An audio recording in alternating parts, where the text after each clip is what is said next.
in mutual, I mean, I've been on a number of boards together, and we're involved in many conferences. When it was the pandemic, and I said, Joe, you seem to be invited to everything, he just started sending me links to conferences, and I was in my house by myself, and I just found like this wonderful treasure of things that I could do.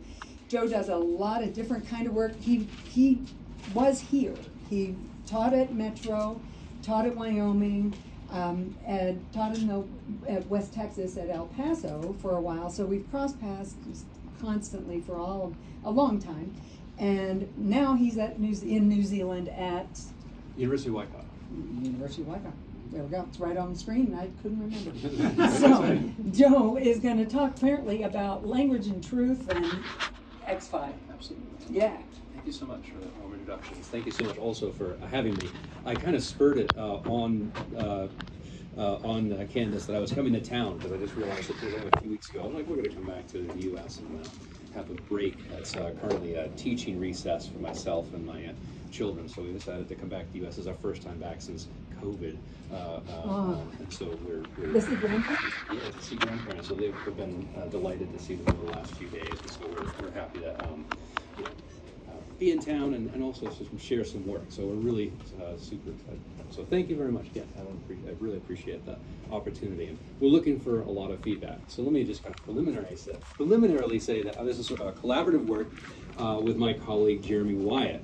And it is a larger project known as Truth Without Borders. As its name, it's a funded project through the University of Waikato Division of Arts, Law, Psychology, and Social Sciences. And we are working collaboratively with researchers around the world, quite literally, in Africa, Asia, Australasia, North America, South America, maybe? Yes, I think there's a South American paraconsistent logician working on this and stuff. So it is a worldwide project, and our move in particular is to look at language and how it operates, not only within English, which is where I think it currently, much of the research on experimental philosophy and truth lands, but also we're going to do some cross-cultural stuff. This is a preliminary work just to make an argument for why we should be doing this. So in the sense, this is an a priori from the armchair argument for why we should do this, some more empirical work, which is more like what you might find in, say, psychology or the social sciences. So without further ado, let's just get right into it.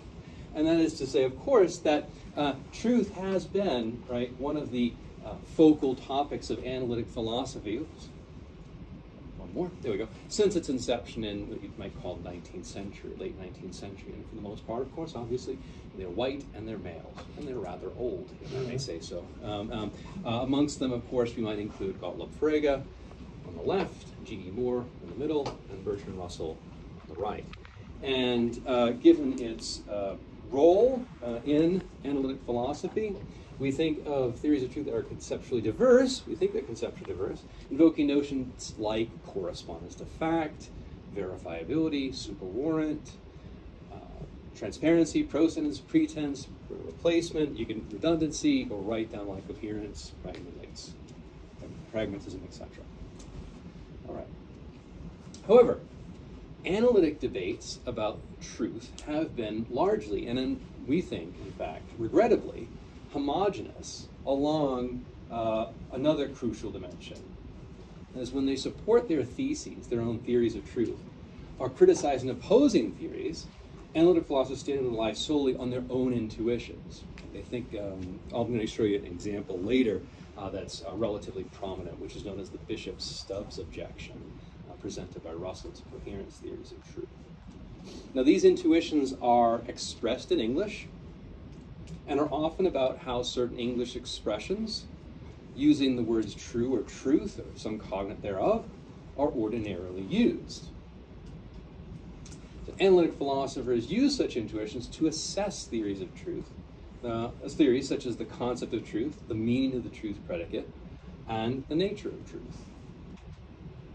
So in this way, analytic philosophers exhibit a tendency to debate theories of truth that are framed in universal terms. They believe that their own intuitions apply universally, even though the intuitions that inform these debates are articulated exclusively in and solely about English.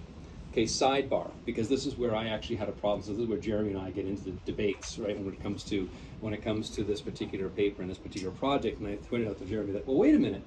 Every time we hear theorists of truth talking about truth, they call upon the classic example from Aristotle. And Aristotle, we of course know, did not speak English, at least so far as we know. I guess we should say at least so far as we know he didn't speak English, right? But was working in Attic Greek. And then we could talk about Gottlob Frege, right, having been German, speaking in German, writing in German, and these sorts of things. So sidebar here is just to say that, well, we might have a way of teasing out this exclusively in and solely about English. I think largely what that is an artifact of what I would call post-World War II analytic philosophy, wherein this, what you consider today as analytic philosophy has become firmly entrenched and largely in English.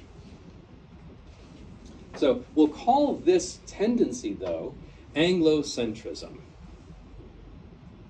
Okay, so in this talk, we're going to argue that this Anglocentrism is in fact outmoded and in fact needs to be replaced, or at least respected from a variety of ways. We'll get there shortly. A key component of our alternative model is what we might call cross-linguistic experimental philosophy. And experimental philosophy is conducted in and about the widest possible range of languages. And to start, we'll briefly describe three major kinds of debates about truth and how some extant experimental philosophy findings have been applied in at least two of them. We'll then explain the essential roles that cross-linguistic experimental philosophy plays in all three of these debates. So here they come, right? This is what we're going to be looking at. First up, an analytic debate about truth that we'll discuss concern the concept truth. And so for purposes of this talk, because we just like to confuse you by doing various things, small caps truth is equal to concept truth, all right?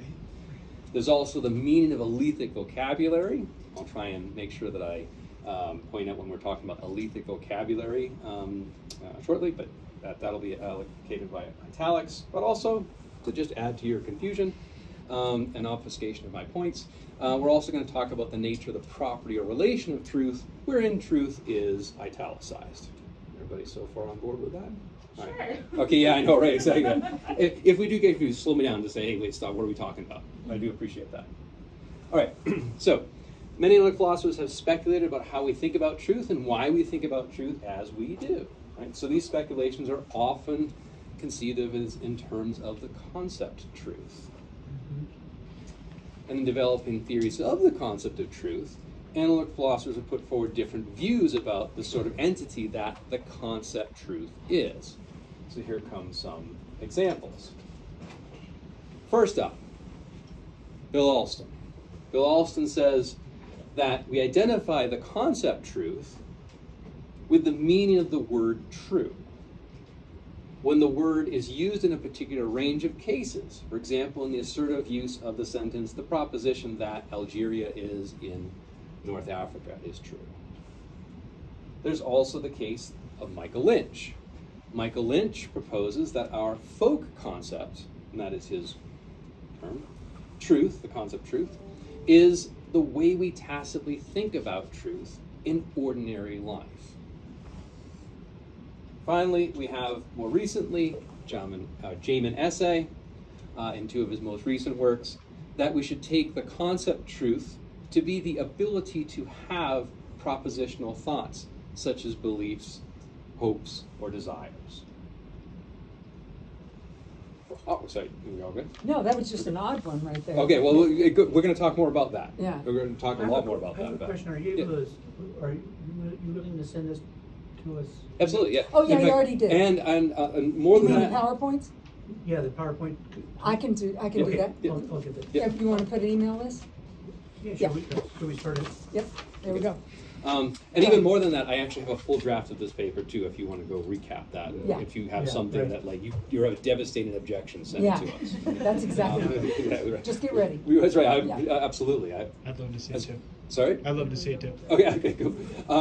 So we have the concept truth, and so now we're going to tell you how we're going to take what the concept truth is. We're going to use a coarse-grained conception of truth, according to which the concept truth is a mental entity of some sort that thinkers deploy whenever their thoughts are involving truth or true cognates thereof. So here are some examples.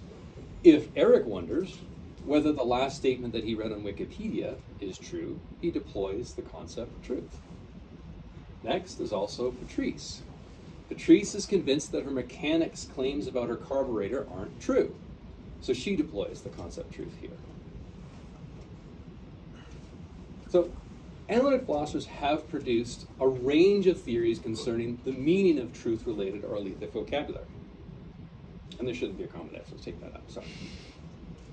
So now we're moving to that second bit, debates about alethic vocabulary. Now in English, alethic vocabulary includes true and truth. That's going to be interesting. It also includes, though, right, so yeah, okay, good, right. There should have been a drum roll there or something. Right. It also includes things like correct and right, especially when the latter, right, is used in certain sentences, maybe one that aren't morally salient, if you will. So here's an example, right? Harold believes that the earth is flat, but his belief is wrong, incorrect, right? Since the earth isn't flat.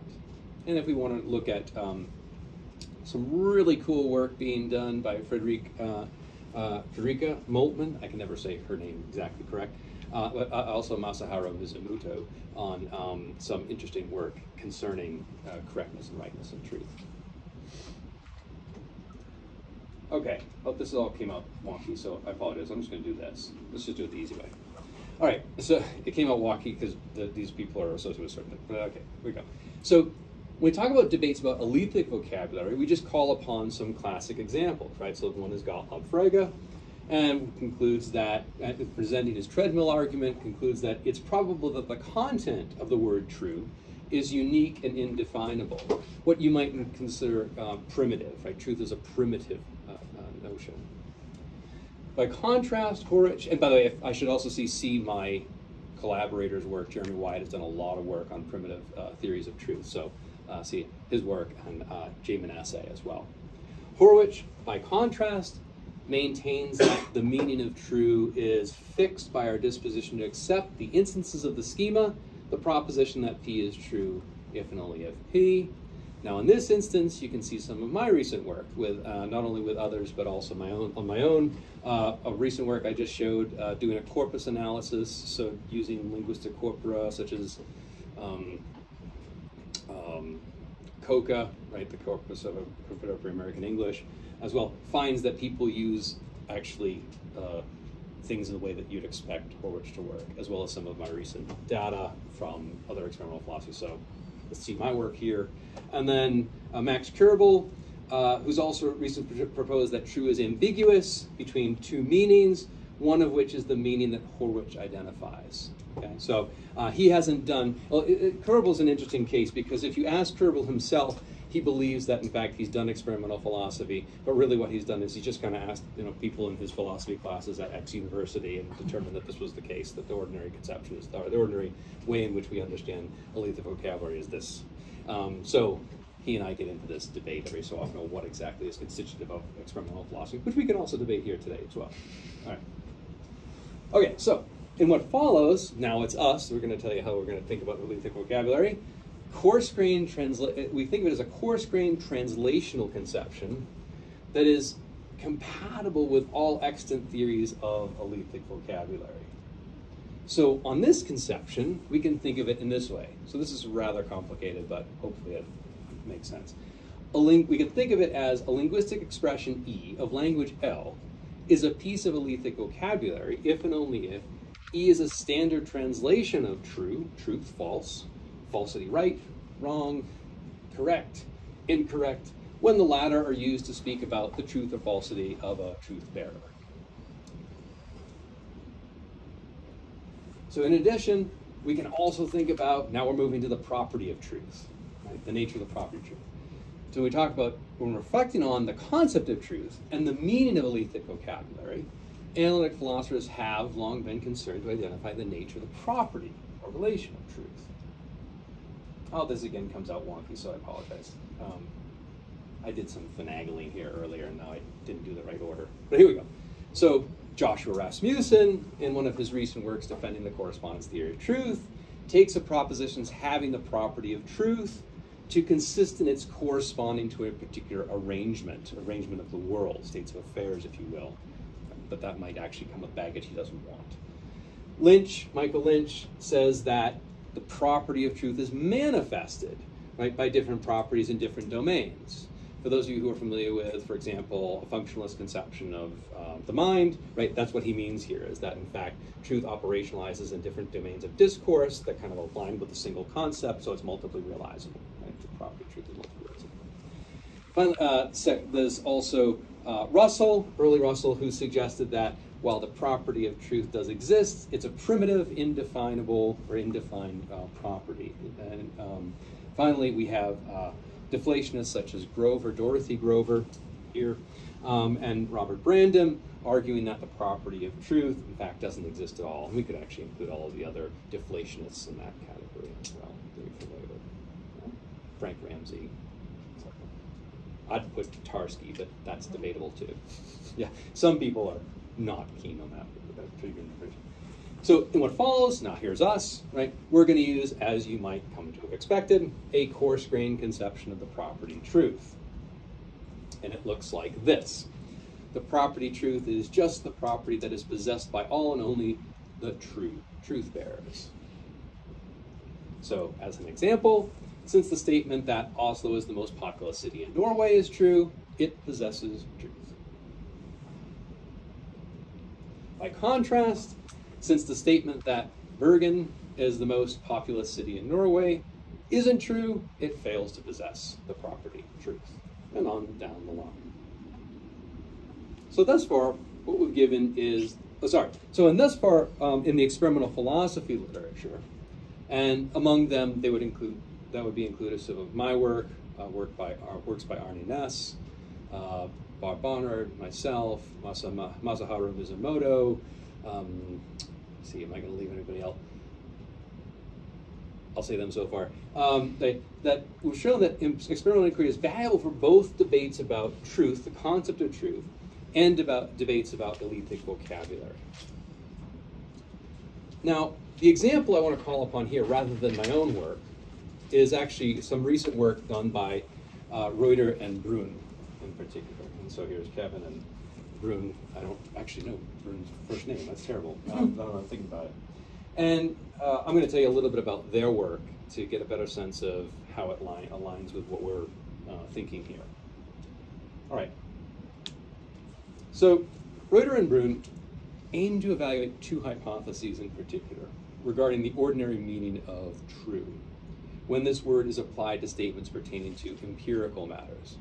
So the reason why I'm saying this is because some of actually the work that Bob Barnard and I have done have looked at not just empirical matters of fact per se, but also mathematical statements, moral statements, statements coming from a particular authority, statements that are framed differently between two different ways of understanding how you were given directions. So this is important for their focuses on empirical matters.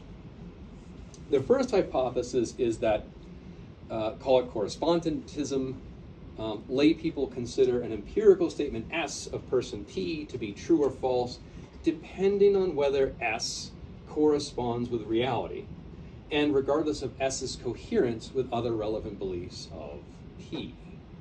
So in this sense, it's just going with just traditional correspondence to fact. Okay? So, for example, the table is flat is true, and only if there is in fact a table. It has the property of flatness and doesn't act as tables, that sort of thing. All right, cool.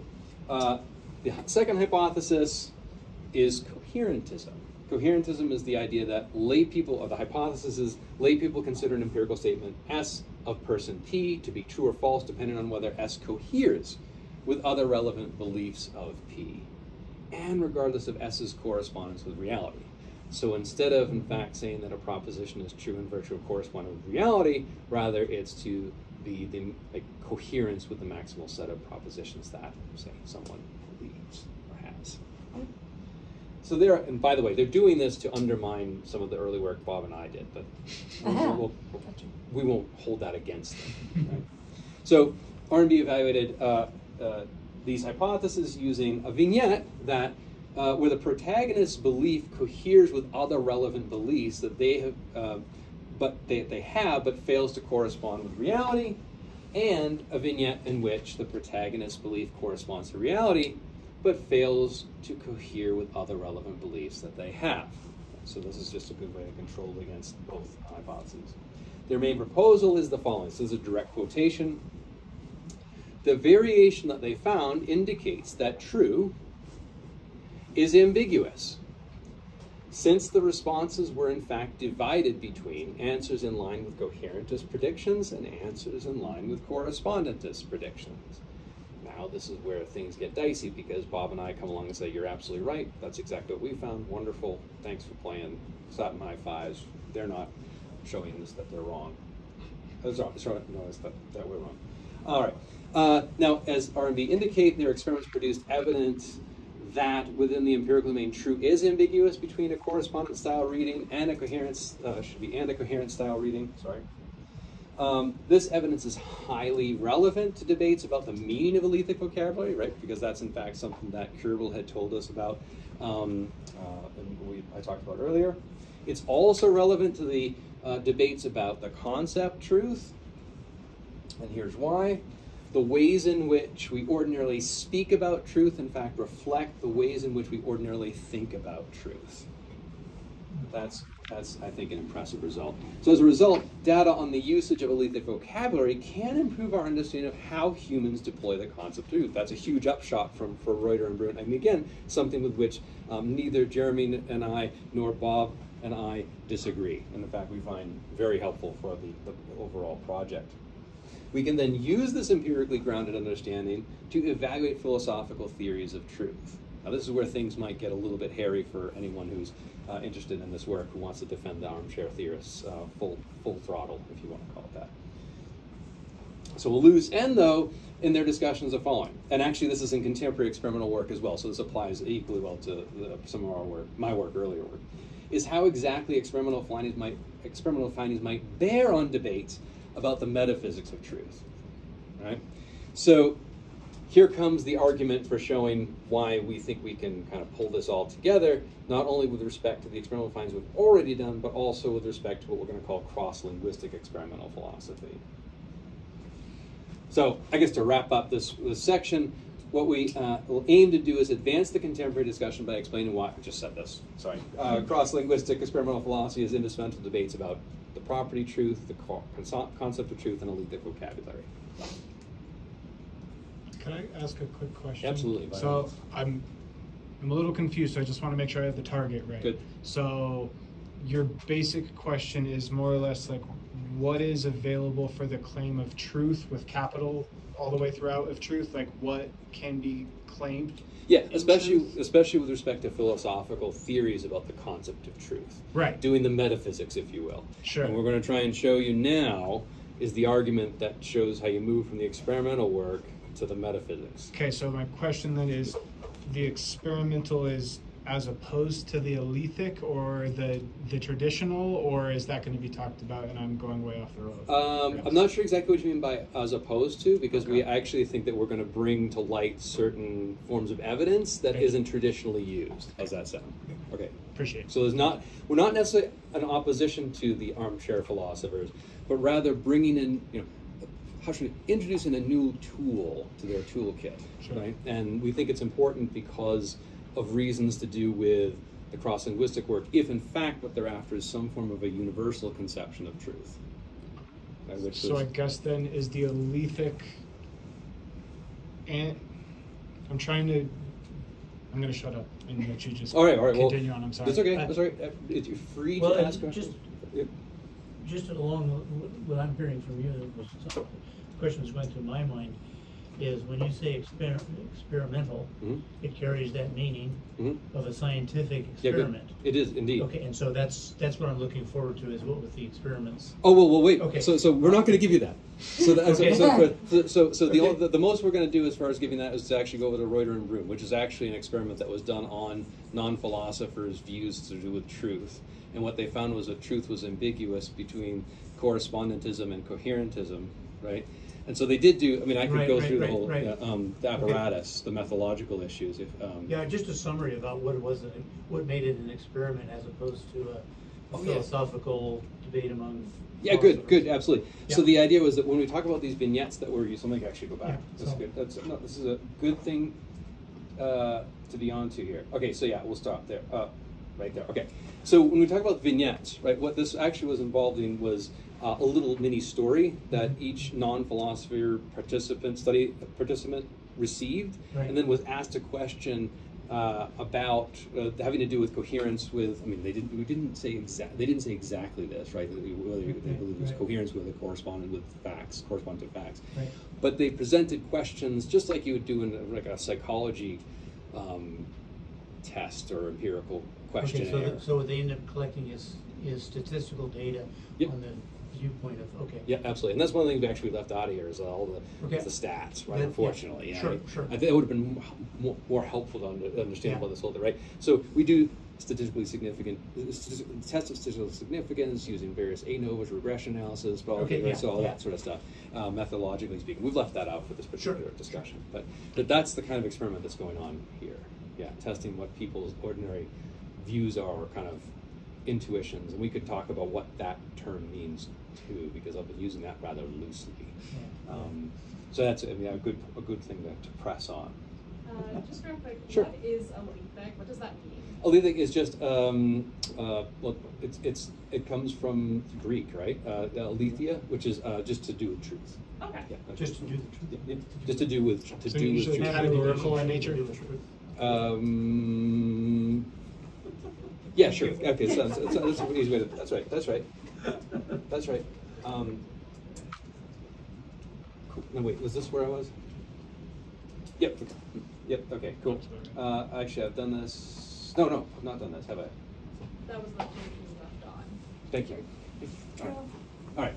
So, extant findings in experimental philosophy inform debates about the concept of truth insofar as. Right, so now we're going to talk about how the experimental philosophy is informing the concept of truth. One, these findings provide us with information about how we use Eleatic vocabulary, and we can draw strong inferences on the basis of this information about the ways in which we tend to deploy truth. Remember, we're talking about a coarse-grained conception of truth, which has to do with, the mental goings-ons, if you will, right, and within study participants is what we hope for are drawing on here. So, a notable fact about the concept truth, the concept truth isn't meant to be a concept that's possessed only by members of certain linguistic communities. Right? So, what I want to say in addition, actually, this is really kind of following on what your original question. All the studies that I've been referring to, so the Reuter and Broom, my work with Barnard, and my work with Barnard and Weinberg, some of the early Arne Ness work done in the 1930s, was in English. Sure. Right. All right. So now what we're saying is like, look, it's not meant to be, if we understand by the concept truth what we talked about earlier about being a kind of this universalized concept that's applicable in every language, if you will, right? That's possessed. It can't be that, right?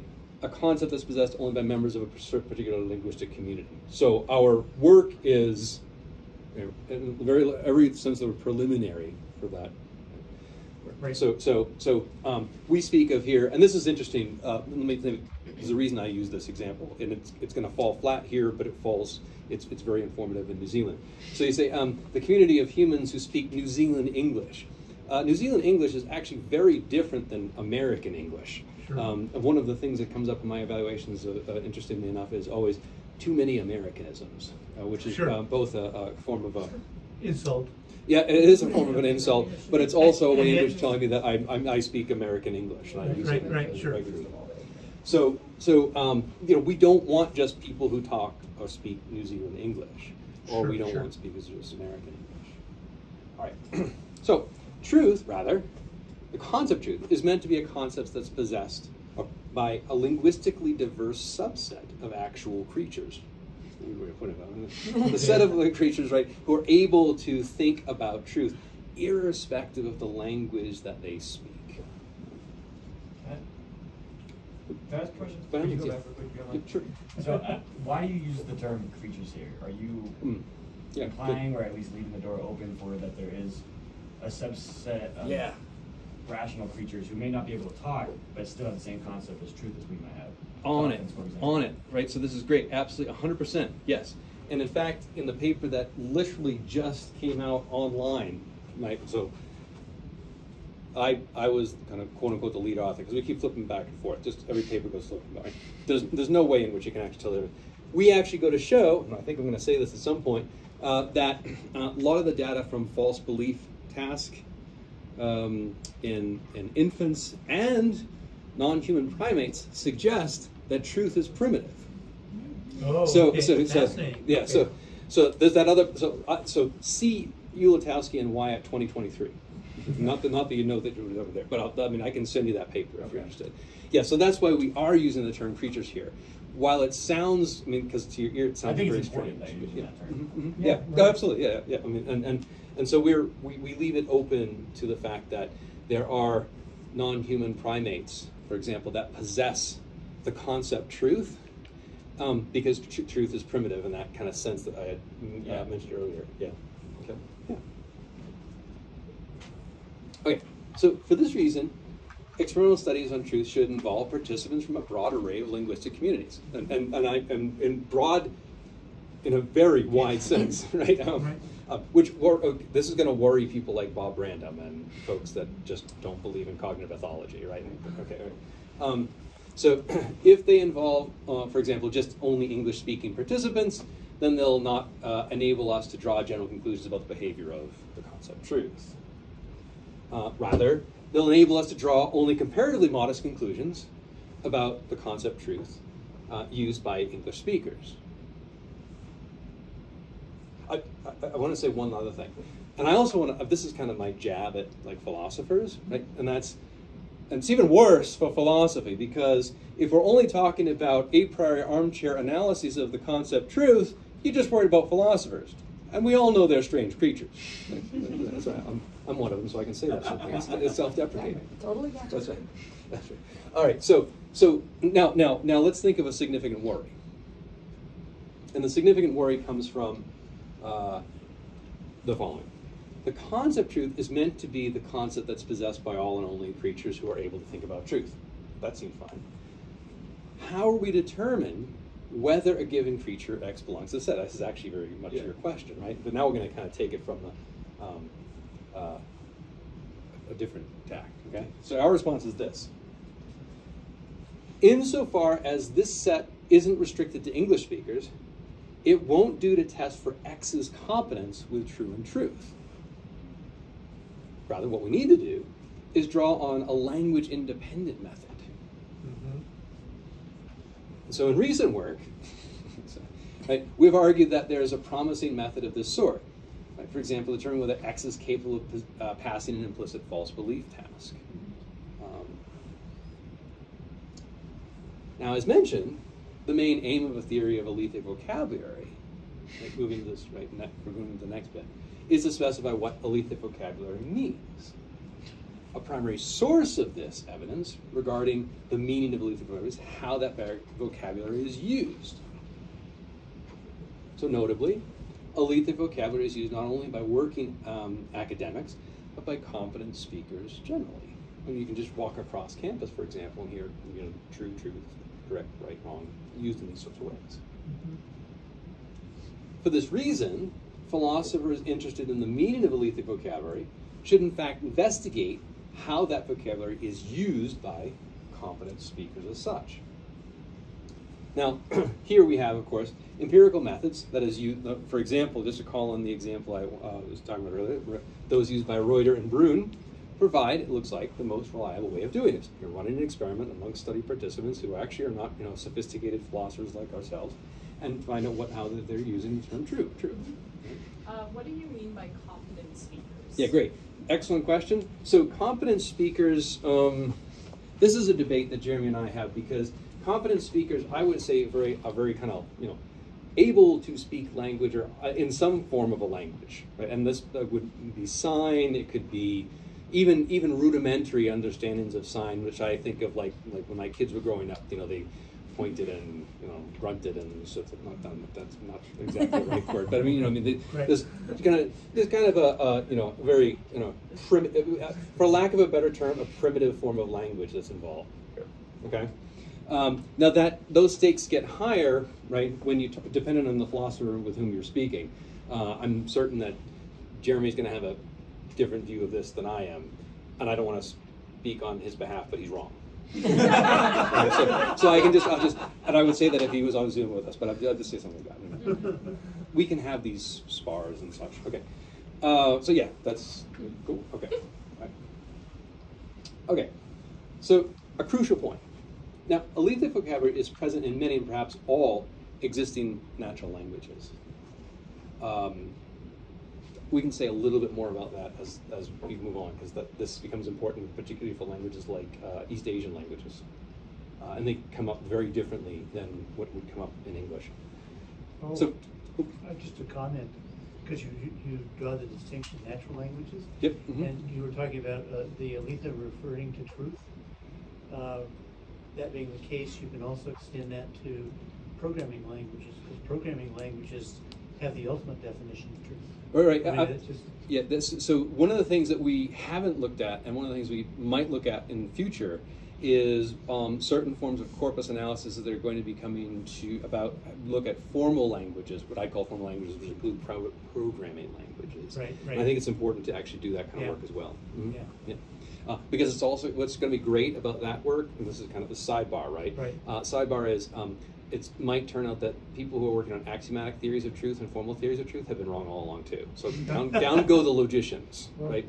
So to speak, right? Yeah. Yeah. That's me being a bit cheeky. All right.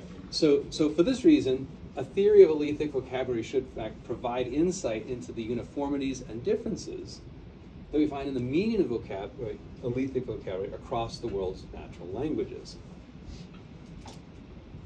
This insight can only be provided by serious cross-linguistic studies of these languages. So again, we just need to do more experimental work. And finally, this means that cross-linguistic experimental philosophy is indispensable to debates about Alethic vocabulary. Let me do one little sidebar again for this particular slide, and look in particular at, I'm just trying to think, it's going to be somewhere in between here and here. Korean, which is a kind of home language that worries Jeremy. Jeremy is actually at Yonsei University in Seoul, Korea, before joining us in New Zealand.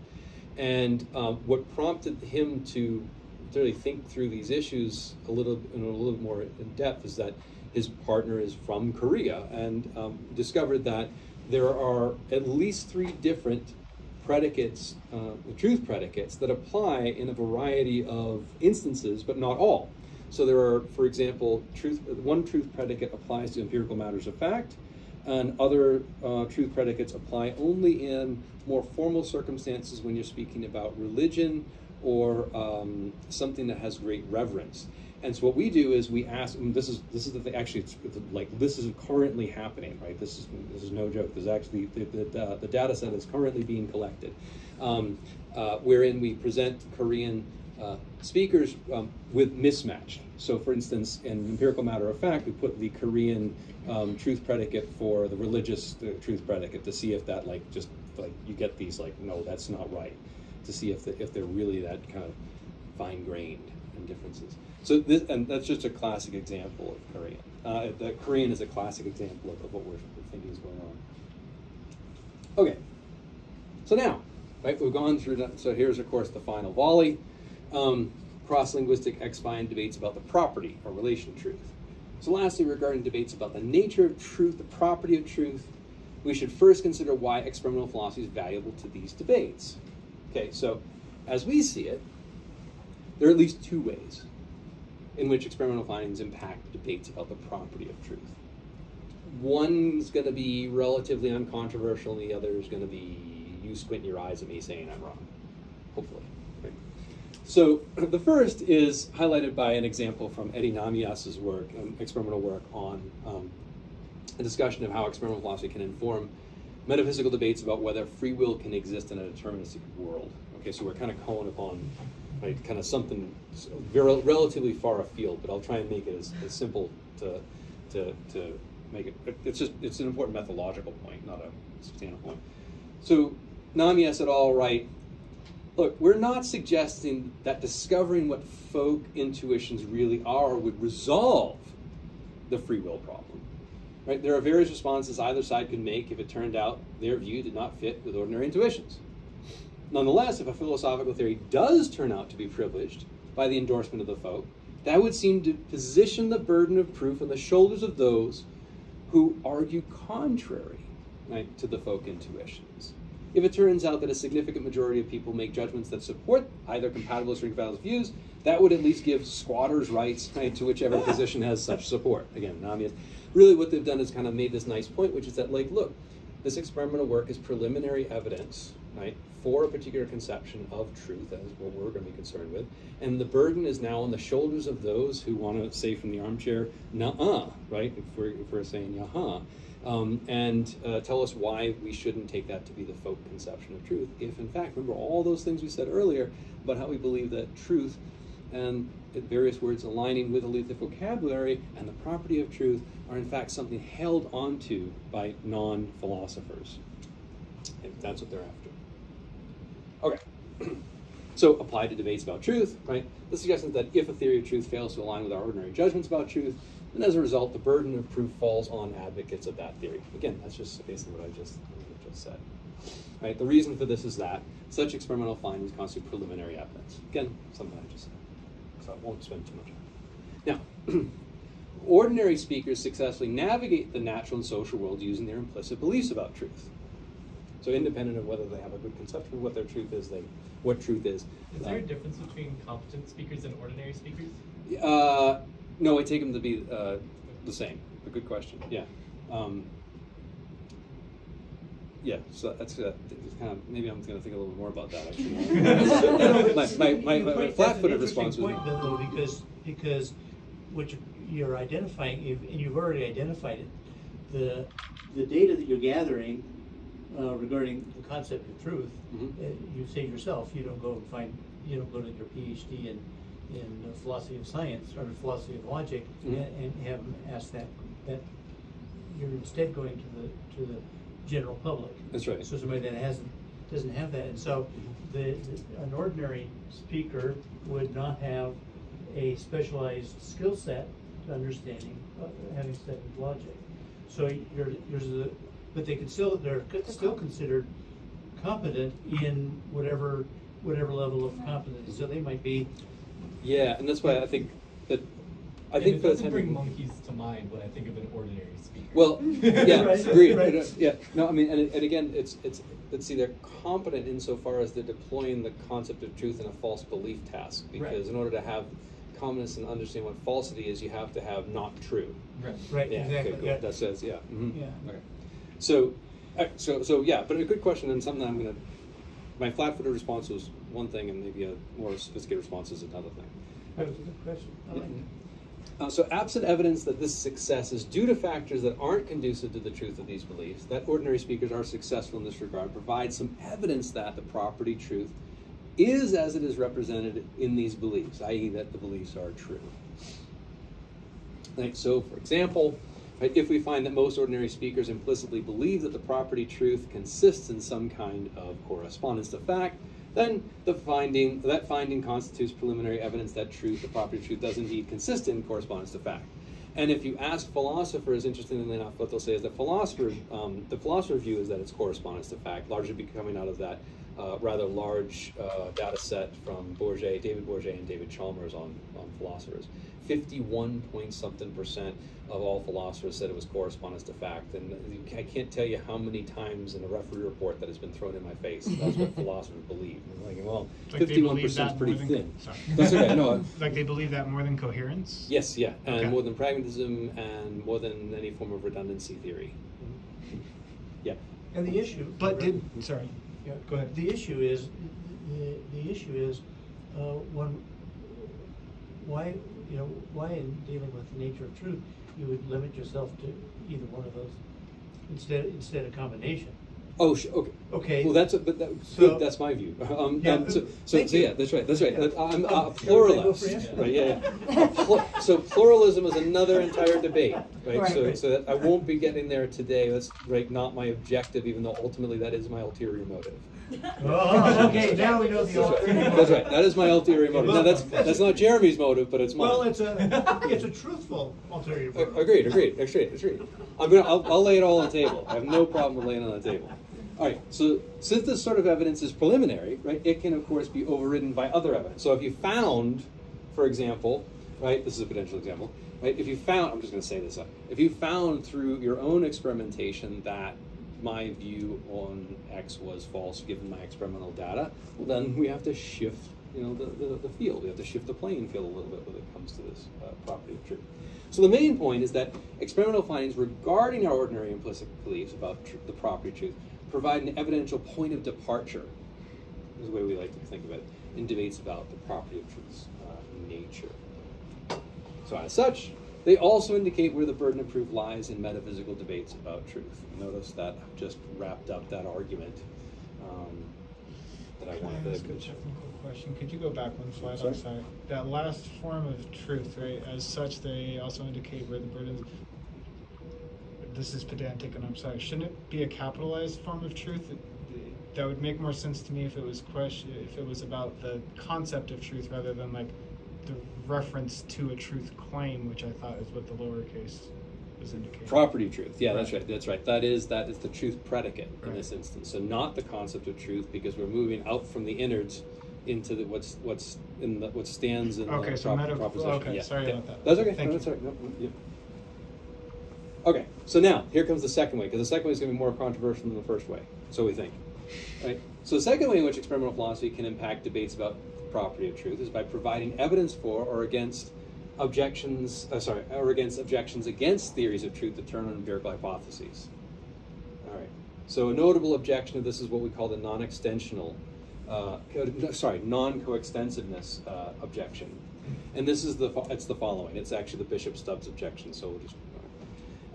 This objection comes in two main forms, one of which is theory T that identifies property truth with property P, yet there's a truth bearer that can have P without also being true. So a well-known Bishop-Stubbs. Okay. So Russell, now we're going to go through Bishop-Stubbs. Russell takes coherence theories of truth to entail that a proposition P's having truth consists in P being a member of at least one possible coherent set of propositions. Against such a theory, Russell points out that there are false propositions. The proposition that Bishop-Stubbs was hanged for murder, that are nevertheless members of at least one possible coherent set of propositions. So he suggests that a coherence theorist might respond by insisting that S is inconsistent, right, with other propositions that we know to be true, such as the conjunction of, right, for example, Q, Bishop-Stubbs was never convicted of murder, and right, R, that is, if a person is never convicted of murder, then they are not hanged for murder. All right. Now, on this basis, of course, then the coherence theorist might insist that S can be dismissed as clearly untrue. Russell's follow-up is in offering this response. The coherence theorist is using true in its ordinary sense, according to which a proposition's being true doesn't consist in its being a member of at least one possible coherent set of propositions. Russell contends that for this reason, the coherence theorist is ultimately, right, compelled to use true and false in ways that are inconsistent with the theory of the property of truth. So here would make 2 points.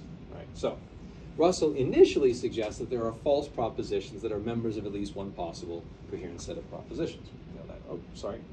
that was a bit quick, but we're here. Right. He supports the suggestion using an example of a proposition that he takes to be obviously false, yet also a member of at least one possible set of coherent set of propositions. To evaluate this example, it isn't enough to consider what Russell finds obvious, is it? And it's also not sufficient to say what you or I or other colleagues down the hall find obvious. Right? Rather, this points out that we need to use empirical methods to determine whether most speakers who can competently use false, or a standard translation thereof, judge that this proposition is false. So, back to the bishop's argument. Yep. The bishop was hung for murder. Okay. Well, that's the false. It's the false proposition that was a part of the set of coherent set of. We don't know whether it's true or false right now. The issue is, was Bishop hung? Because there's an assumed proposition there within the statement. Was Bishop hung? Well, it's okay. So that's to me where Russell falls apart, is that he takes and plugs in the coherence theory, and the problem with the coherence is without a correspondence theory supporting it, you can take and plug in and take and assume, and then also there are assumed assumptions in propositions, and unless you flesh out those assumed propositions and determine them to be true. And how do you determine whether the bishop was hung? You go find the record. Well, or you have found somebody. Oh, but coherentists have got all kinds of tricks. Yeah, so wait. All kinds of detailed ways, right? Right. Absolutely, Yeah. So here's the thing. That's interesting. I don't doubt. Actually, everything what you just said is actually furthering our point, right? It seems exactly, because it's like it's just Russell's assuming, this that's what I'm corresponds. trying to point out. Is that's what the issue that I have with the logicians, because in the discussion of that they will have a whole bunch of propositions, and they have never said, I have to first determine whether this proposition is true. I'm conducting this in the logic log, assuming that that's true, but I have never established that to be true. Right, well, okay. I'm not sure how deep I want to get into that. Yeah, okay. So I'm going to I'll back that. off now. That's just my point. No, that's okay. No, it's all relevant and exactly where I think we want you to be in that headspace. All right. So a similar point applies to Russell's follow-up objection, which I think is what we've already read. He contends that coherence theorists must ultimately use true in its ordinary sense, and that in this sense, a proposition being true doesn't consist in its being a member of at least one possible coherent set of propositions, right? That's him basically saying he's a correspondence theorist, right? Yeah, exactly. Thank you. Yep. So Russell's here advancing an empirical hypothesis about the meaning of the term true, and empirical methods are needed to evaluate this hypothesis. That's ultimately what we're getting at. Yeah. So these points, in fact, show that empirical methods are essential, right, when we evaluate Russell's Bishop-Stubbs objection, and any other objection to a theory of truth that turns on a tacit, what we might call a tacit empirical hypothesis. And we see this constantly coming up in a variety of ways throughout debates in philosophy, not just, by the way, in theories of truth, but also in form of different moral theories and so on. Okay, so given these observations, it's fairly straightforward, we believe, to explain why cross-linguistic experimental philosophy is indispensable debates about truth. Ordinary speakers' implicit beliefs about truth, proper truth, constitute preliminary evidence concerning truth's nature, and for that reason improve our understanding of the burden of proof debates about truth.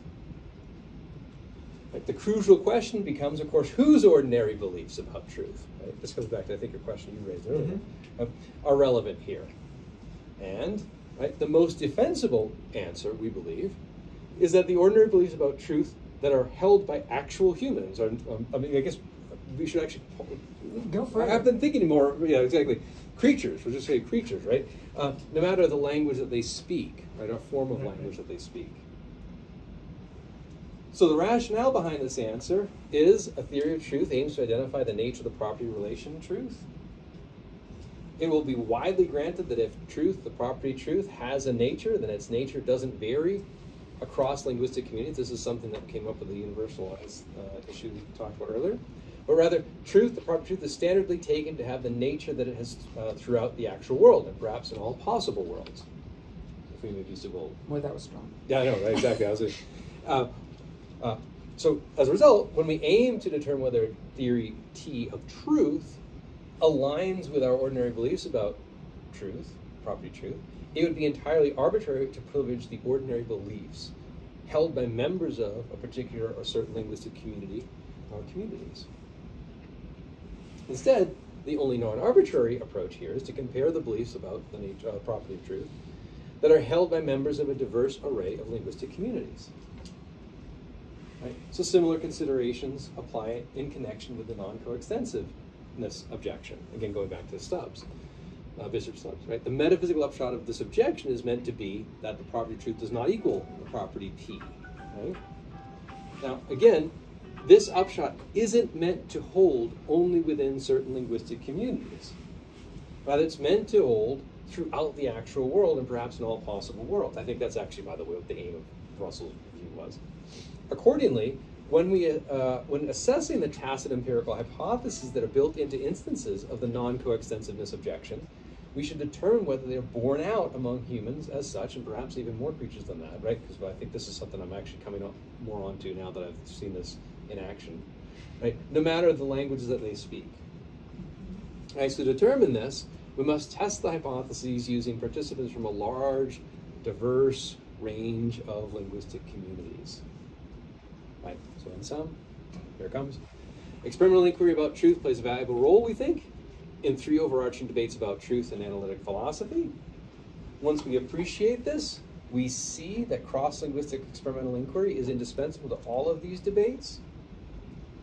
And at present, there are only very few cross-linguistic studies of truth. And I should say that they're not non-existent, but what has been done has been very interesting. And in particular, I want to point out Masaharu Mizumoto's work that was recently published in Inquiry on the differences between Japanese and English, which I found very fascinating, and I encourage anyone to read about because it is amazing work, really interesting work, all right? But we hope to, we're trying to capitalize on that, actually, to help Masa work out. So as a result, priority going forward should be to conduct more studies of this nature, of this kind, and to expand the range of languages covered by such studies, which is now, as you can imagine, that's exactly what we're doing. And so, in doing so, we'll be able to generate significant progress, we believe, in debates about truth, the 3 debates in particular that I referred to today, and promote cross-cultural understanding within and beyond philosophy, which I think is what we should all be doing, in fact. So, kia ora. Thank you. All right, so that was cool. All right.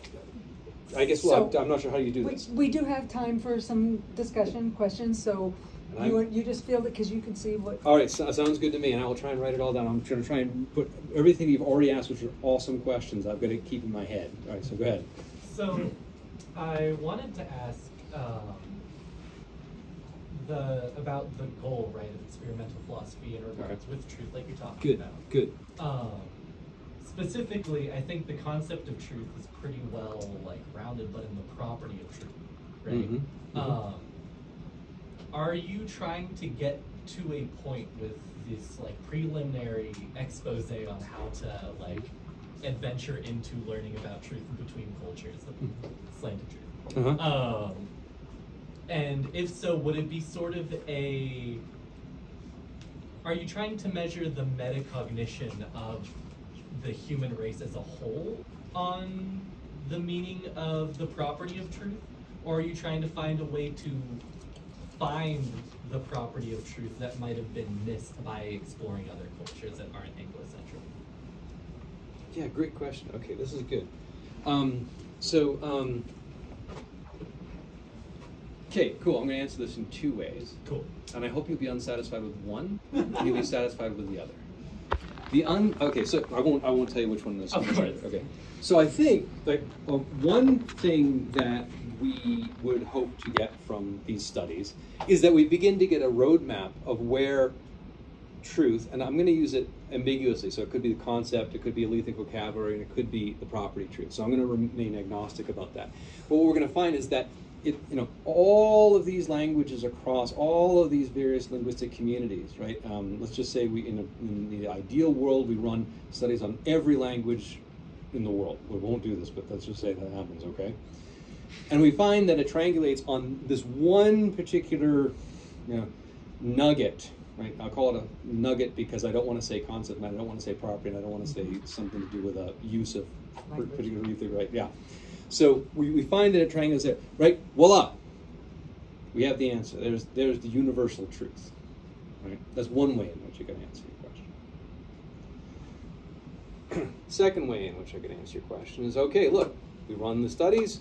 We all of a sudden find it is an absolute, right, topographical mess, right? Wherein some languages move in this direction, some languages move in this direction, some languages move in this direction, with respect to not just the concept truth, but the property truth and the Analytic vocabulary. Wherein, in fact, you can't track the property across the Analytic vocabulary, and you can't track the concept of the property, right? Because remember, there's all this other for the shenanigans going on as well, right? In terms of the district. And so what you have is, for lack of a better term, yeah, a topographical mess, right? But what you might find is this, is you might find that that's just a means of deploying truth within a particular linguistic community that they share in something like, it's not universal truth, but it's truth because we're all using truth-like language, right? And the concepts and truth-like properties. That's a second way in which I think that you could come up with it. Right? So it's messier, right? Now, which do you think I would prefer to see? If you want to keep your job, the second one. 100% on board with that. Well, that's right. Absolutely. That's exactly right. I am all about job preservation for one, but for two, more importantly, right?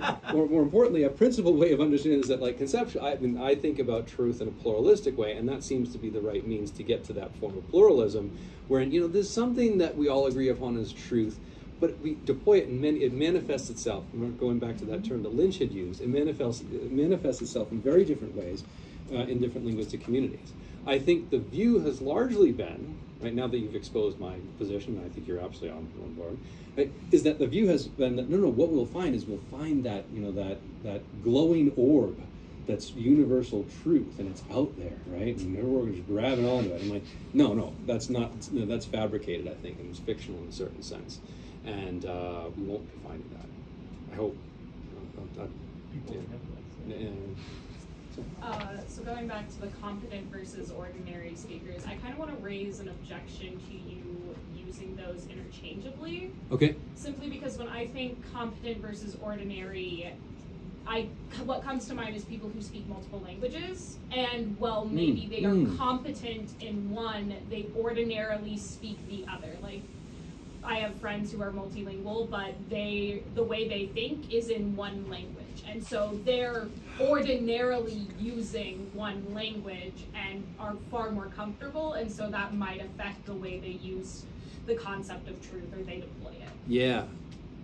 Do you think they could be competent in all the languages that they speak while not being specialists in the use? I mean, right. Right. Yeah. So wait. Now I'm going to try and wait. Yes. Before you pin me down, I'm going to try and pin you down. Pin me down. Right. So wait. So competence is a level of expertise, then. Mm-hmm. So would it be? Look. First of all, I think the point is well taken, right? So I think that we need to be more careful about understanding competence versus ordinary speakers. I like the gesture at someone who's multilingual. Mm-hmm. A classic example is actually our friend Franz Peter, who's always he's a philosopher up at the University of Wyoming. He's a native Austrian. But what's interesting is that sometimes what he'll say is that I can't process what you're saying in English, so I have to think about it in Austrian German, basically, right? Okay. And he goes, so he goes, okay, now I'm going to say this back to you in English. So that I find interesting for one, and for two, difficult to comprehend because I myself am not multilingual. Mm-hmm. So I have to. This is me deflecting your criticism, which is like I have to really think about this a little bit more. But I want to hear a little bit more about what you think about competency, because there's a sense in which I think to myself that there may be very few people, if any, who are truly competent language speakers, if the threshold is a level of expertise, maybe having to do with grammar and structure, I got you, yeah. So I worry about how to kind of calibrate these two things. That's a good, yeah. That's a good question. I agree. The only thing that I have to raise with that is this idea that, like, when you, like, I'll go back to my friend who speaks Spanish and English. Good. She took Spanish in, like, high school as, like, the easy A, but then was, like, rocked when she learned all of her grammar is wrong and all of this, but that was a language she ordinarily spoke, and spoke in a more, not casual vernacular, but in a more casual conversational setting versus in a formal, when you're writing a formal paper. Another thing that I think of is, like, I'm competent in calculus and differential equations, but I would say I ordinarily use algebra. Good, yeah. Okay, right. Yeah. I have to think. I mean, this is really just pushing us in the right direction. I want to think a little bit more of it, but I like the idea of what you're using, and I also like the example, which I'm probably going to steal. If that's okay. Yeah, okay. The Spanish. Yeah, absolutely, 100%. I'll do that. I got to make sure I get your names down after, so before you leave, you're going to get all. Oh, good. Okay, good. Because that's an important point. So I like it. Yeah, cool. Thanks. I mean, I'm multilingual in like competency versus like which one you, I guess, is like your mother-based language. Depends on also what you're thinking about. I mean, when you talk about truth, the way it's kind of taken into a brain and then used in a conceptualization sense, I think about things in Spanish and I think about things in English. It kind of just flip-flops. And I would say, obviously, I use English more because I'm in an English-speaking country, but that would change if I was around people who speak English and Spanish. Like if you're around my mom, we're not even speaking a language 90% of the time because it's just slipping between the two. But then even if you reroute to competency, like there are linguists who argue people our age aren't even competent in English because of how far we've abstracted from what English used to be. So if you're in that sense, then no one is competent in any language across the globe just because everyone is so abstracted from what it once was. And again, like if you look at the internet, you go on Twitter for 20 seconds and you're like, English language is dying. The English language is dying. So I get that in a sense, but I do think they can be used like relatively interchangeably. And I think no matter who you're talking to, it's still conveyed as the same thing. Because I didn't learn Spanish until I was 16. Like my whole family is Argentinian. I didn't know a lick of Spanish. And then once I was able to adapt it, it did change the way I think about a lot of things that I did learn in English. And I guess it would be interesting to kind of sit and think about, or even talk to my friends in Argentina, the way they conceptualize truth, or the way that they view it, and the terms in which they prefer to use to describe a true or correct thing, because it's probably different than those of us who speak English and do it fluently. And even because I cross the boundary between the two, it's probably different than just people who speak just English and just Spanish. And that's what I was going to ask. Have you guys done any research on how multilingual people experience truth versus single language? Okay, cool. And we deliberately try and avoid them. Sorry, I mean look. I'm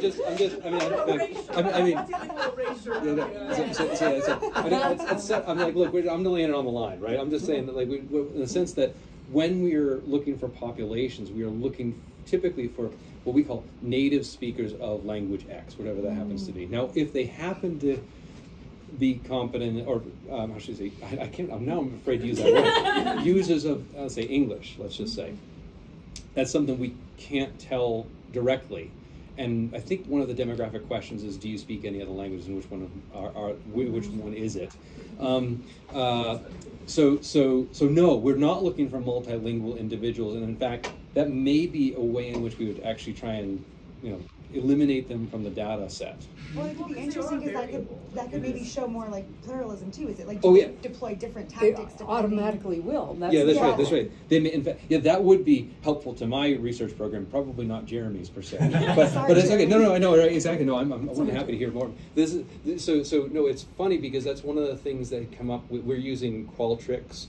So instead of using Amazon MTurk as a base for a population, we're actually using Qualtrics as a base for the population, and they're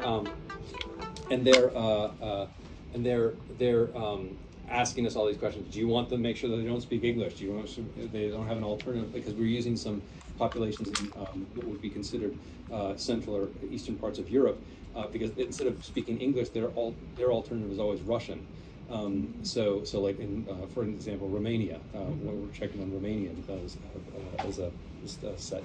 So we try to say, no, we just want them speaking Romanian, right? And so we just want Korean speakers, or we just want, right. But I think that maybe, I mean, yeah, I like this idea of testing if there is an interesting statistical difference between people who are multilingual and those people who are unilingual. Is that right? Is that what it sounds like? Monolingual. Sorry, of course, There we of go. course. Whoever that was. Yeah.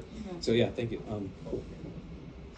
So, just curious, going back to the Analytic, yep. Analytic concept. Do you have have you mapped out an equivalent to here's the English truth-related languages, words? Oh, sure, yeah. Okay, and then you map it into the Russian equivalent to those Yes, words? yes. Okay, and Yeah. so. Well, we've not done Russian, but we've done Japanese, Chinese. And what I'm Korean. going after is drawing a distinction between the representation of truth through the agreed upon arbitrary meaning to the sequence of letters that says truth means this. Okay, and I'm drawing that distinction between that and the concept of truth. So if you think of this graphically, you'd have in the center you'd have the uppercase concept of truth, and then you would have the linguistic, the linguistic expressions, and what you would say, conceptualizing this, that each one of these different phrases in the different languages points to the concept of of truth, and so and that's why I'm specifically drawing the distinction, because there is a distinction between the representation of those things that we have in the universe and the thing itself, the thingingness itself, and it's the old Aristotle's essence versus attribute type of thing, and so if you think about in the Aristotelian model of essence versus, so the essence of truth is this, the representation of that is the different phrasing in the different languages. So so that being the case, you look at what is universal to all of the language speakers is they all speak languages. Okay, and they all have the capacity to think abstractly from the statement of this is true versus the concept of truth. So what I would point to is that the issue in terms of the human capacity, or the human capacity of one that understands truth, is the capacity to abstract from the representation to the concept.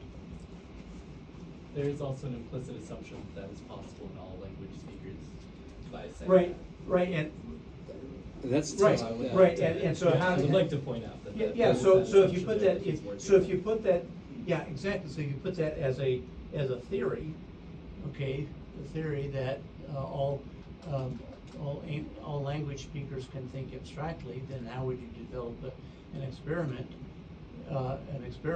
to determine the truth or falsehood of that experiment, of that hypothesis? I got up until that last point. I didn't. That's why I derailed, kind of. But the reason I bring that up is because when you talk about scientific experiments, it's a wide range of, and what you're talking about is what you've explained is the statistical. Sure. Statistical.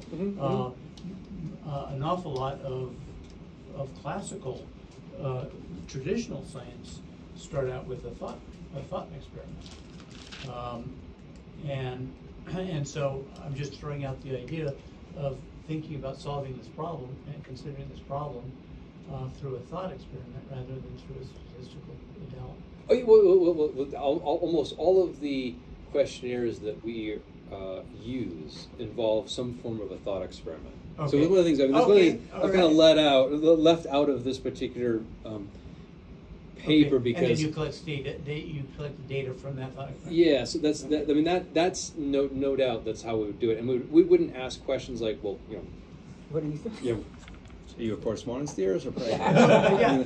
Like it's kind of, you know, in a certain sense, leading the witness, right? I mean, but if you'd ask questions that would 50% of the time would ask leading questions that would make us infer that. You give them stories. Yeah, absolutely. Okay, stories. Okay. Yeah. All right. Just like the trolley Because see, problem. that's really, I think one thing that we got a little bit sideways on is understanding the distinction between competent speakers and ordinary speakers, because competent means you can use the word or the concept, right? And so you could be certain kinds of primates and use competent.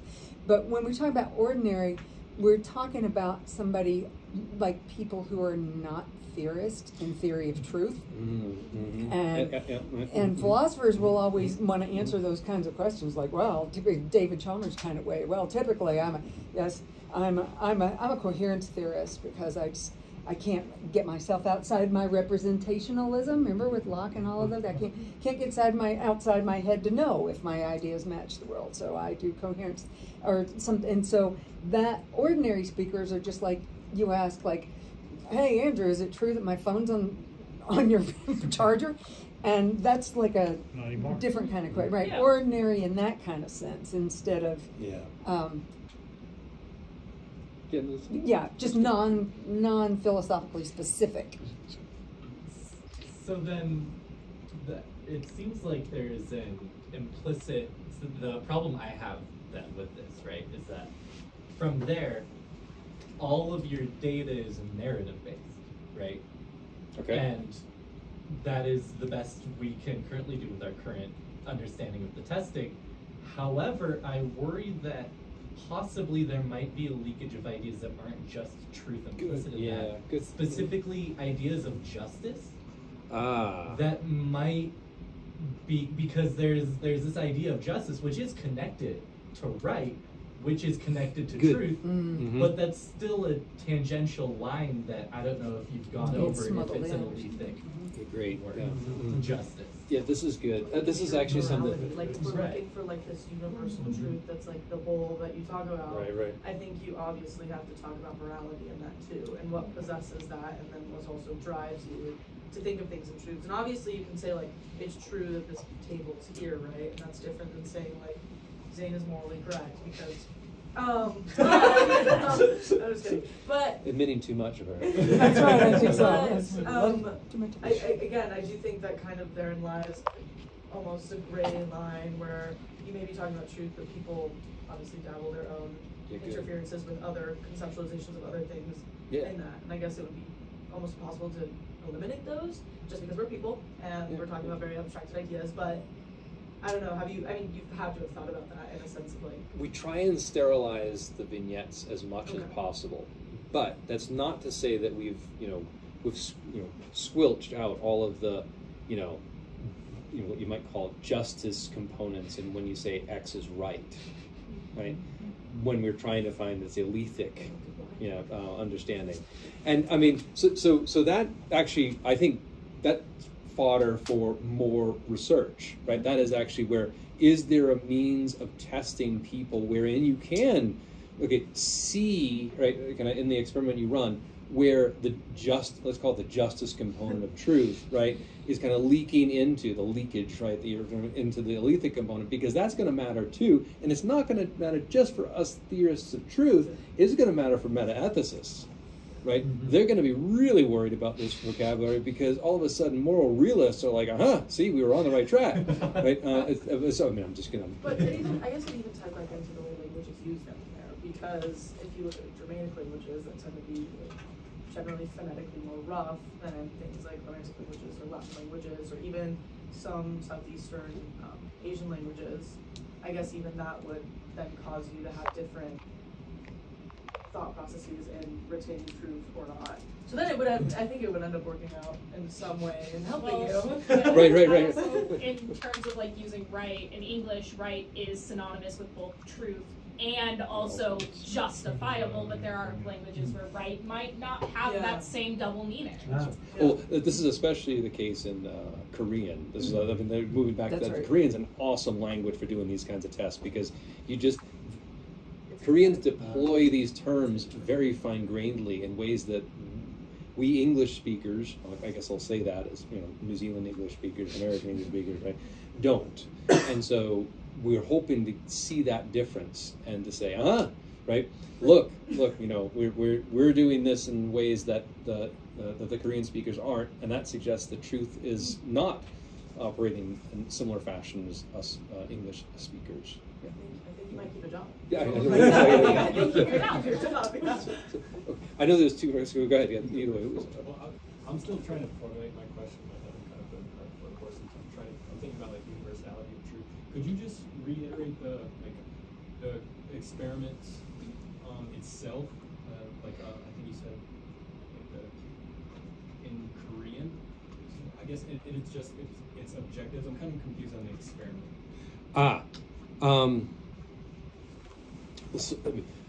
There's like 4 or 5 pages worth of experiments, right? So I'm just trying to think of ways in which I could. It's just a very basic. Yeah, totally. So I'm going to think of the one that I've used over and over again, right? So one example we use is like Anna has calculated that 85 plus 12 is 97, right? And then you ask as a control, you know, is 85 plus 12 97? Yes or no? Right. So there's make sure everybody's competent in some form of summation, and then you do a series of questions that say, for example, look, thinking back to what has taken place with Anna, right? If what Anna says is true, then it corresponds to facts. And again, we're going to put it in an ordinary way, not like that, because that sounds too philosophical, okay? And then on a Likert scale, you agree or disagree with this particular statement, okay, right? And then, and what we do is we do various iterations of different theories of truth. So remember, you got to go both directions to get the bidirectionality of the if and only if, right? So remember I just said if what Anna said is true, then it corresponds with reality. You can also have to say that if X corresponds with reality, then what Anna said is true, right? So you got to do it both directions to see if people are agreeing on both ends. So that's the kind of experiments that we do. And what we do is we have the vignettes are right. So notice I just gave you a mathematical case. So mathematics, and the wonderful things is that numbers aren't numerals, right? And so that, right? And then you can ask questions about fiction. So we talk about like Sherlock Holmes examples. We have examples of empirical matters of fact, which like this. Bruno painted his room the color of the sky on a clear summer day. It's blue, right?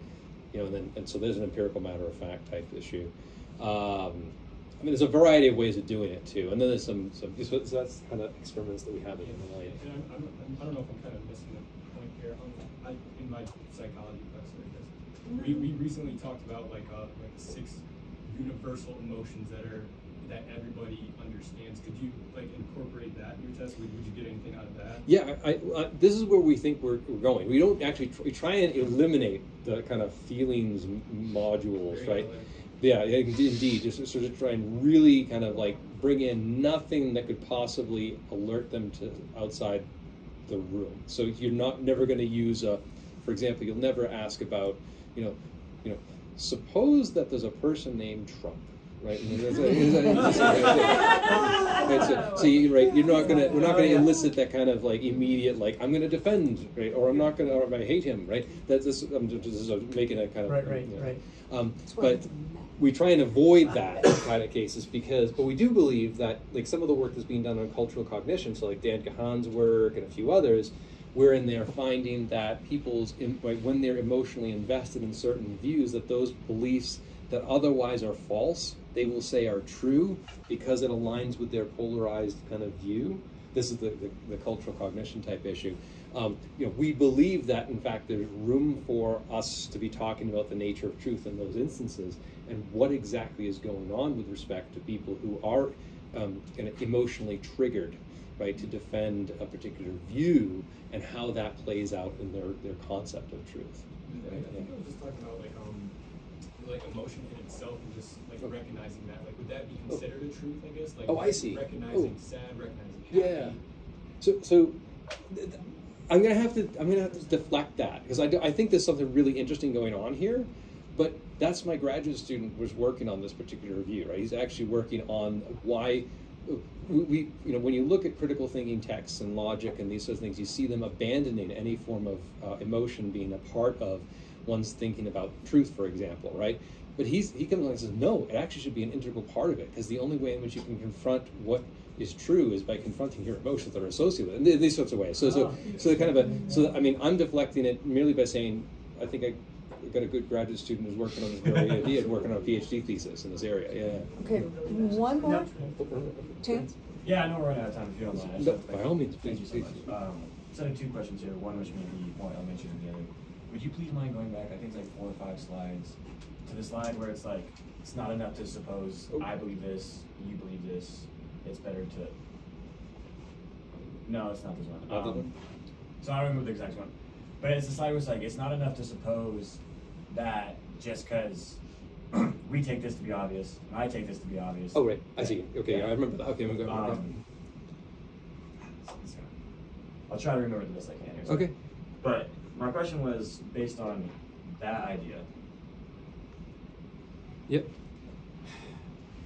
I'm sorry, do you mind if I try to flip back and find it? Yeah, so it's, do you want me to tell you what I think is your thinking? It's, No, I'd rather stay to myself if I could just see it. All right, so hang on, let me see if I can get there. So. Yes, this is it, right here. Perfect. I'm so sorry, thank you. So, it is not enough to consider what anyone finds obvious. You, I, Russell, or our colleagues. Yeah, good. Why? Well, on its own. So let me make here's sure what I'm trying to get to. If that pen just dropped. Okay. Is it to gain an idea, the concept of truth, the idea that this pen just fell? Okay. Why is it not enough to say that we all just saw this fell? Because I would say you threw it. So there's I wouldn't say it fell. I would say you threw it. Okay, but there's a tissue box there. There's some empirical. There's something here that we can all agree on. Right. I see. Why is my fundamental question that we have to reach outside sources? Like, is everyone's opinion the same value? Like, if we could say there's a tissue box here, we all have the same value in the sense that we can all see a tissue box in the middle of the room. But if there's someone in the hallway and they say there's not a tissue box there, should we take their opinion at the same valid level as ours when we have the ability to see and they don't? Yeah. This is actually what you've just given is an excellent rendering of what's known as the expertise defense. Right. And the idea here is, I'm going to say something and you tell me if I'm on the right track of what you're thinking. Right, is that to this, they can say, well, look, what Russell finds obvious is importantly different than if I or someone out in the hallway or some schmo we find on light rail says something about the Bishop Stubbs objection. The reason why we think that Russell, we should say that what Russell finds more obviously true is because he has had years of experience to develop his philosophic intuitions in just the right way to realize that an objection like the Bishop Stubbs objection holds against the coherence theory of truth, which is something that no other person, right, especially people who are not sophisticated thinkers, and I say that very liberally, would say in opposition to the coherence theory. We shouldn't take them seriously for precisely that reason, right? Now that's a slightly different claim than what you're making, but that's what I take it to be along the same line. Is that right?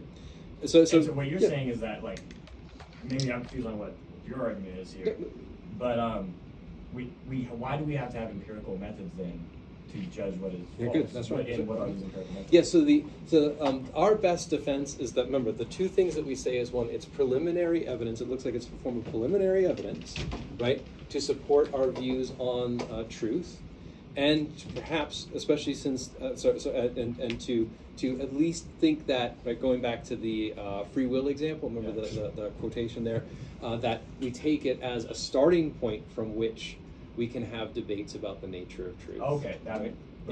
Is that okay? All right, yeah. Perfect. Okay, cool. Actually, I'll so take that all day. okay, cool. It's actually how I've diffused potential objectors to this very view.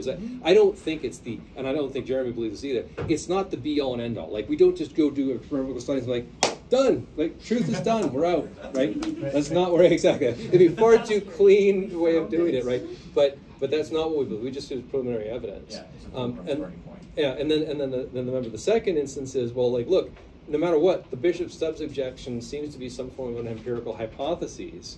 And so as soon, or at least what we call a tacit empirical hypothesis, and if it is a tacit empirical hypothesis where you're making claims about what people should view or how they should view, right, an objection to coherence theory, we should at least find out whether or not people agree or disagree with that particular objection, right? So that's a second way of understanding the truth. Yeah. But it's a great question. I do take it seriously. This is going to be the more elementary, and then I'll let us all leave. Sorry. You take to be the best approach at truth to be a pluralistic one around language. Good. Am I correct in saying that? Is correct. Yeah. So basically, what I mean by pluralism, though, and within truth, right, the theory of truth is what I gestured at with Lynch.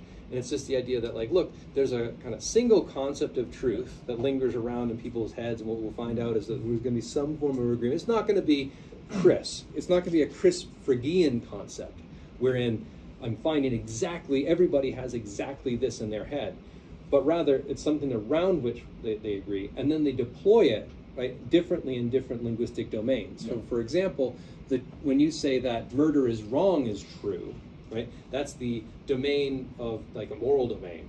If you say that Van Gogh's Sunflowers is beautiful, that's a different domain. Sorry, Van Gogh's Sunflowers is beautiful is true, is the aesthetic domain. And the way that truth operationalizes or manifests itself in that domain is different than the one that manifests itself in the ethical domain and the empirical domain. And I understand your argument and why you believe that. What would you say to someone who would give an anti-pluralistic view, such as, like you brought up, murder? You're much more knowledgeable when language comes to me. But I know for English, for the term like murder, we have two terms that come around that: killing and murder. Difference is killing is unjust, murder is no. Well, yeah, okay. You know what I meant. Murder is unjust, killing can be just. So if we took that across a bunch of different languages, Korean, English, Russian, whatever, all the major, let's say 5 major languages, but then we found an Amazon tribe that we just never heard of before, and we found out that they also have the 2 words, but yet they have them switched up around. So whereas, like, is murder a justified true killing? For the majority of the world and the majority of these popular speaking people, murder, truth is unjust. Killing is unjust. I keep doing this. It's okay. But if this Amazon tribe got it reversed, are we to hold them at the same value as the rest of the world? Or, like, them getting it backwards, is that going to get us closer to the silver lining of truth that you're talking about, as I presume you argue? Or could it possibly get us farther away? Yeah, this is tricky. This is not something I'm going to solve. This is a hard question, and I certainly can't solve it. I think what we will... Yeah, no, this is a tricky question. So I'm thinking of ways to answer this without landing in a very... You can give me a softball answer, too. Yeah, right. See my future work? Sorry. That's a bad. No. I mean, in all honesty, let me try and to iron this out. I do think that what we will get is a better appreciation of different cultures by looking at the dimensions of how they deploy language, inclusive of truth, and that may even have to do with such thick ethical concepts, right? Such as something like murder. And it may deploy differently in, say, different societies. And say the example you used with the Amazon society, for example. And I think ultimately that will be important for a better appreciation of a pluralism. It's just that we're going to find out that linguistic communities are even more fine-grained than just moral domain simplicator. So it might be moral domain, New Zealand English, moral domain Amazon English, if you will. So Or sorry, not Amazon, Amazon language, sorry. He's way over I'm so time. sorry. Okay. Remember, he traveled half the world, so you Just to be please, here with you. That's It's right. been a wonderful Half the experience. world, Thank you guys. so much. Yeah. I really appreciate can it. you please help me thank Professor Ultaowski? Thank you. Thank you. Thanks for having me.